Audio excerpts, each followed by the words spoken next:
Selamat malam. Aku datang ke sini karena takut sama Barita aja ya. Karena takut jadi Barita. Persoalannya negara ini udah bangkrut.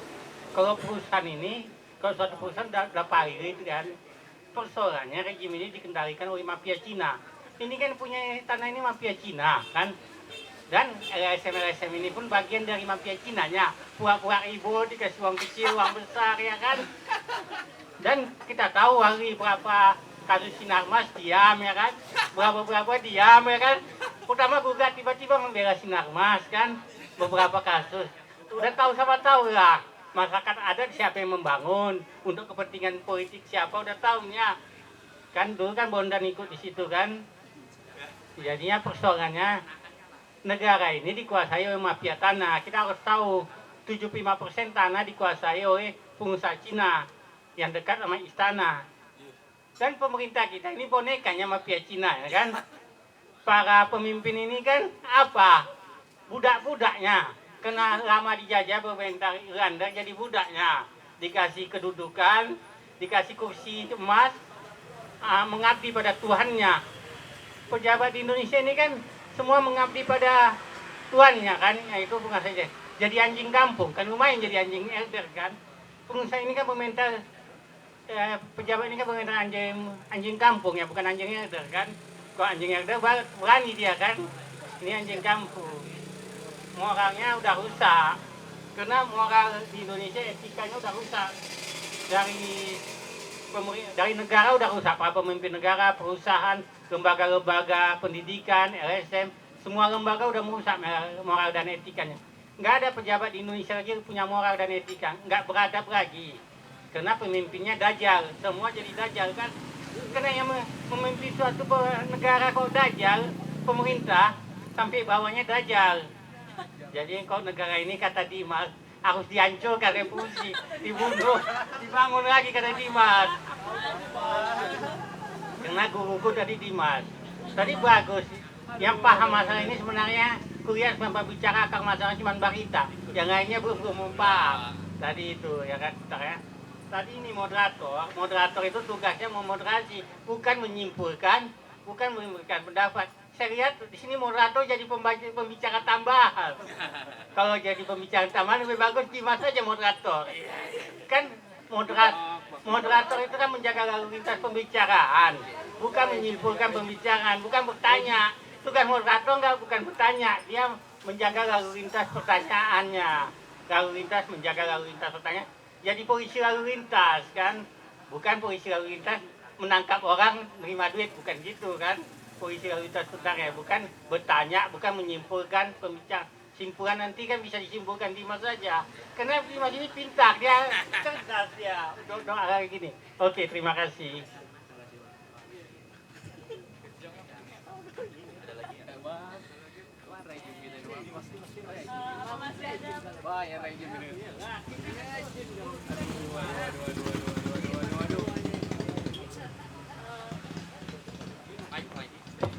Apa masih ada kawan-kawan sekalian yang ingin memberikan tanggapan? Ya, saya bersama.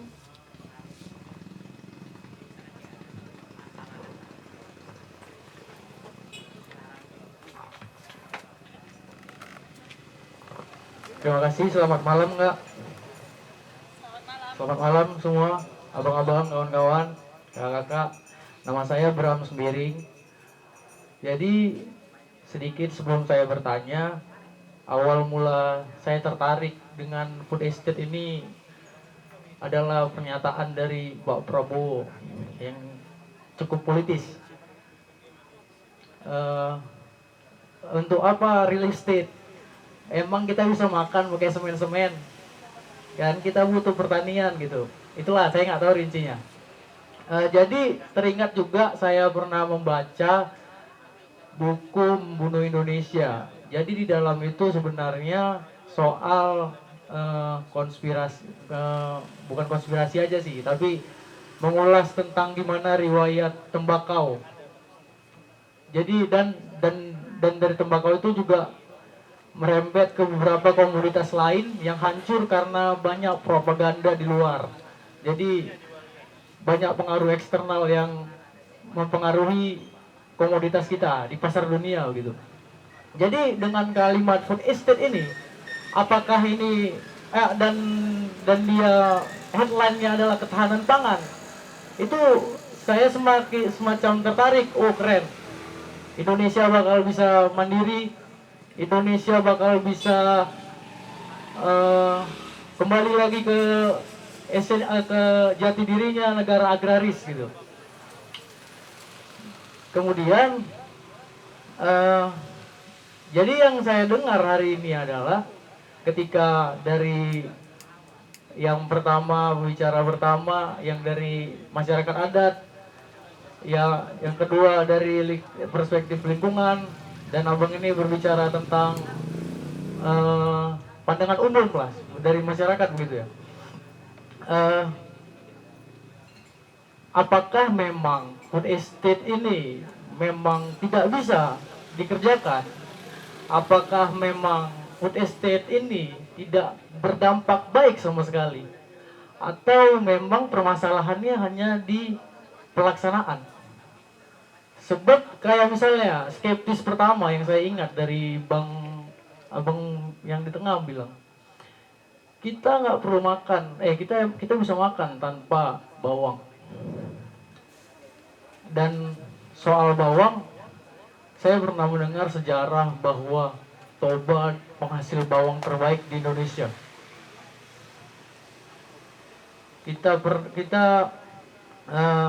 Jadi seperti yang dibilang abang yang dari Walhi, perlu diversifikasi pangan. Jadi bahkan di dalam pembicaraan ini ada kontradiksi, gitu ya. Jadi apakah memang benar-benar ini sama sekali nggak ada gunanya food estate? Atau kita perlu mempelajari gimana model baru yang disebutkan sama Bang Wali? Bagaimana kita mempelajari model baru karena kita sudah distrust dengan pengalaman-pengalaman buruk kita yang menumbuhkan skeptis di kepala kita terhadap proyek apapun dari negara ini. Begitu, terima kasih Kak. Selamat malam.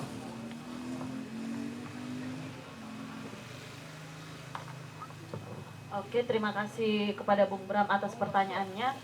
Mungkin bisa langsung ditanggapi, Bung. Oke, terima kasih Bang Selwa. Anjing kampung bajunya anti anjing tidur tuh. Bang Selwa, ya memang anjing itu selalu setia pada tuannya. Kita nggak tahu siapa tuannya kan. Anjingnya juga siapa nggak tahu. Oke, sebenarnya tahu, tapi pura-pura nggak tahu. Nah, tentu cara masuknya itu dengan mengambil kekuasaan seseorang, sebut saja namanya L dan B dan P. Dia sudah menguasai seluruh kawasan hutan. Karena apa? Karena dia salah satu menteri. Oke. Kemudian korporasi itu tentunya adalah yang paling dekat dengan kekuasaan. Jadi katakanlah bagi-bagi kue pada saat 01 dan 02 kayak gitu. Nah, ini dampak pertama. Dampak kedua adalah ini adalah dampak dari Omnibus Law yang sudah dikampanyekan oleh teman-teman ini juga dan teman-teman yang lain, bahwa Omnibus Law ini, ya ini dampaknya. Misalnya adalah tanpa izin AMDAL boleh izin itu dibuka gitu. Kalau ditanya izin AMDAL ya, no, tidak ada. Apakah ada izin AMDAL ya situ? Food estate apa pernah ada? Hah? LHS, oke, berarti nggak ada. Wah, apapun namanya, kalau dia bentuknya industri, tetap harus ada izin AMDAL. Nah, itu saja, itu salah satu adalah terobosan yang paling baik yang dilakukan oleh pemerintah. Bahwa AMDAL itu boleh belakangan, bahkan boleh tidak, nggak tahu lah. Entah gimana caranya. Dilepas lagi soal kementerian, lepas lagi soal peraturan Kementerian Pertanian bahwa hutan lindung itu boleh dibabat untuk food estate. Oke, terima kasih Bang Sewa sudah mengingatkan aku siapa investornya. Yang kedua, Pak Bram, Bang Bram, ya, bicara soal komoditas pasar global. Yes. Food estate adalah respons terhadap COVID. Misalnya gini, ketika COVID ini melanda dunia, bahwa pasar apa yang paling naik? Pasar saham apa?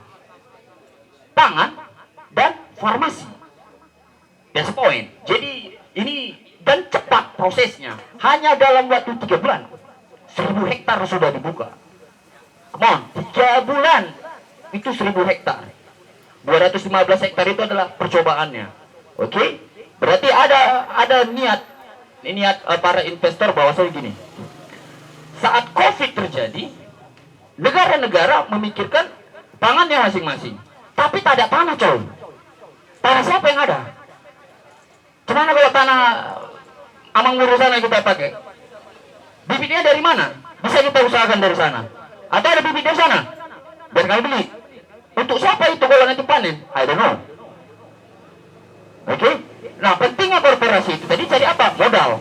Modalnya itu tadi itulah tujuh investor terbesar tadi. Kita nggak tahu, bukan kita tahu, kita belum tahu berapa besar biaya investasinya. Kupikir itu. Dan kemudian cara kelola. Oke. Apakah food estate ini salah semuanya lagi? No, kita pada prinsipnya tidak menolak pembangunan. Tapi pembangunan yang bagaimana? Nah, udah jelas-jelas itu dataran tinggi. Itu jelas-jelas itu struktur tanahnya tidak cocok gitu. Bawang merah dan bawang putih itu di bawah, agak di bawahnya. Dan itu adalah tanaman hutan. Tanaman hutan yang pohonnya besar-besar, itulah ceritanya. Artinya adalah kenapa pohon-pohon itu besar? Karena curah hujan